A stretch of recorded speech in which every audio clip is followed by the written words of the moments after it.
প্ৰভু যীশু খ্ৰীষ্টৰ সৰ্বশ্ৰেষ্ঠ নামত আপোনাক অভিবাদন জনাইছোঁ। পবিত্ৰ বাইবেলৰ জোহনে লিখা শুভবাৰ্তাৰ 13 অধ্যায়ৰ 6 আৰু 7 পদত আমি এনেদৰে পঢ়োঁ। তাতে তেওঁ চিমোন পিতৰৰ ওচৰলৈ আহিলত পিতৰে তেওঁক ক'লে, হে প্ৰভু, আপুনি মোৰ ভৰি ধুৱাবনে?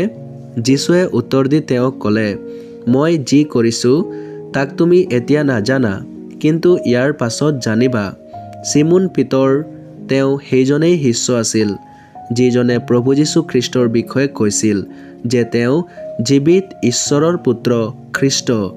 কিন্তু এতিয়া যেনেকৈ প্ৰভুৱে তেওঁৰ ভৰি ধুৱাবলৈ তেওঁৰ ওচৰলৈ আহিল, তেতিয়া এই কথা তেওঁৰ কাৰণে মনলৈ অনাও অসম্ভৱ বিষয় আছিল যে প্ৰভুৱে তেওঁৰ ওচৰত এক দাগ স্বৰূপ হৈ তেওঁৰ ভৰি ধুৱাব।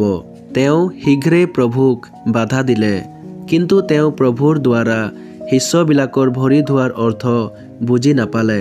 প্ৰভুৱে যি উত্তৰ দিলে তাত প্ৰভুৰ কাৰ্যৰ আত্মিক অৰ্থ সংকেতৰ জৰিয়তে আমি পাওঁ। যিকোনোৱে প্ৰভু যীশু খ্ৰীষ্টৰ ক্ৰুচৰ বলিদান, মৃত্যু আৰু পুনৰুত্থানত বিশ্বাস কৰে তেওঁ উদ্ধাৰ পায় আৰু তেওঁ প্ৰভুৰ সহভাগিতাত থাকে। ভৰি ধোৱাটো পবিত্ৰকৰণৰ এক চিহ্ন। যিজন প্ৰভুৰ, তেওঁৱেই প্ৰভুৰ কাৰণে পবিত্ৰ বুলি প্ৰমাণিত হয়, আৰু যিজনে প্ৰভুত বিশ্বাস নকৰে তেওঁ ইতিমধ্যে দোষী বুলি গণিত হৈছে।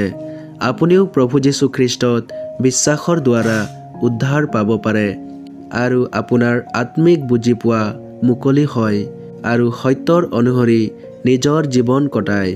আমাৰ এই প্ৰাৰ্থনা।